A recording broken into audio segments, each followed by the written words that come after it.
Before heading out on a long cross-country trip in a newly acquired older Mercedes, I like to do a trunk inspection. It starts by turning the headlights on and making sure your license plate lights are working properly.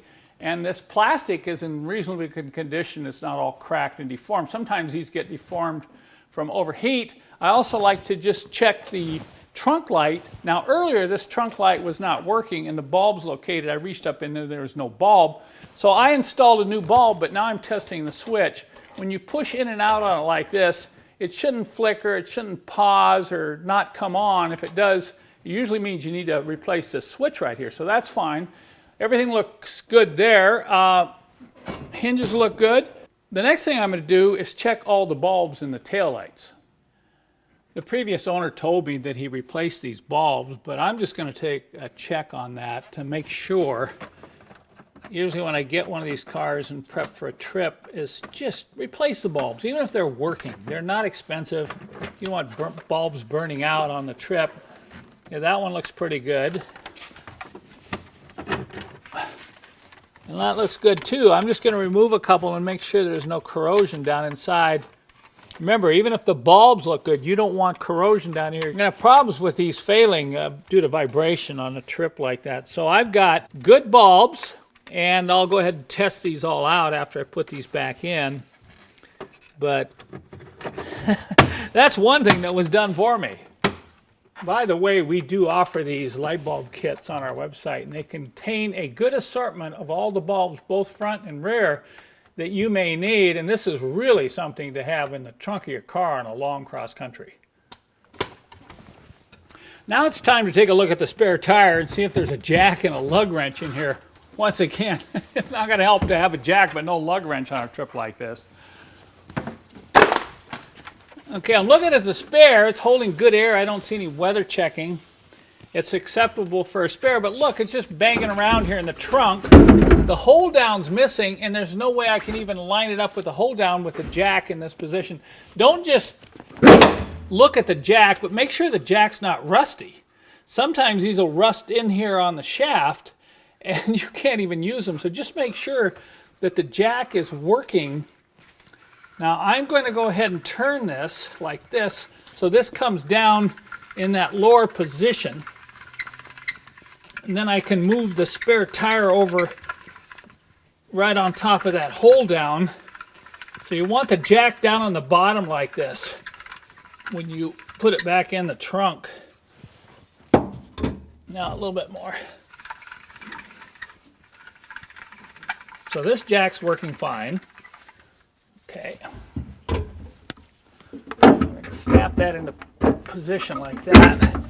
All right, now I can move the spare tire over on top of that, but there's no hold down.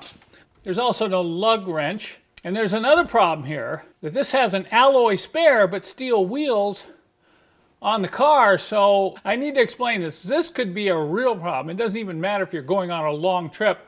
If you have mismatched wheels, in other words, the spare is not the same type of wheel that's on the car, you need to be really aware of this problem, and I'm going to explain it in more detail here shortly.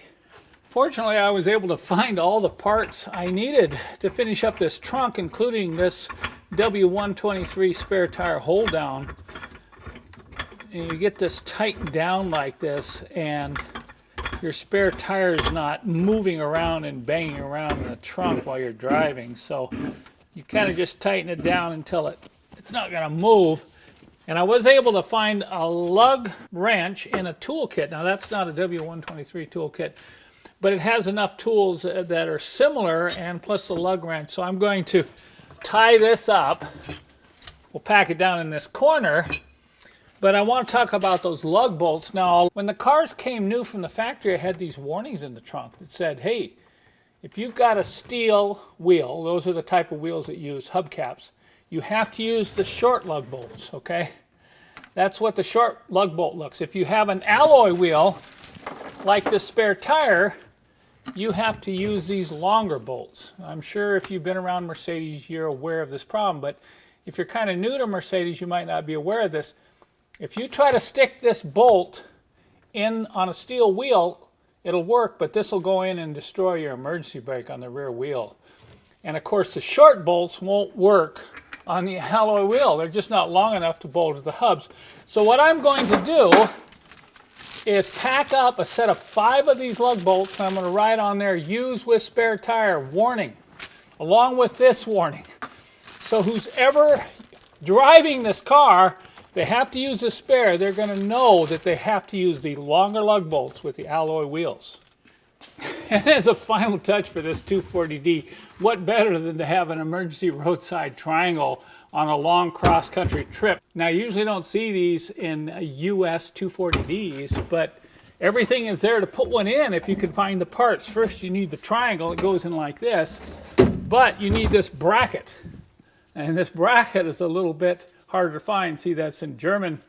So I'm going to try to put this bracket and see if I can lock into these holes in the trunk.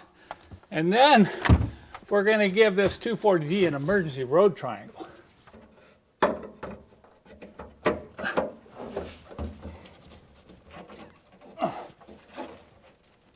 It's got to kind of lock into place there. Okay. Now I can take the triangle, set the feet down in there, set that there, and just roll that into that position. Take a look at that. Now we're really ready to go on a long cross country. Well, that wraps it up for the trunk. Another one down. Now we're going to move on to the doors and fix those door check straps and power window regulators.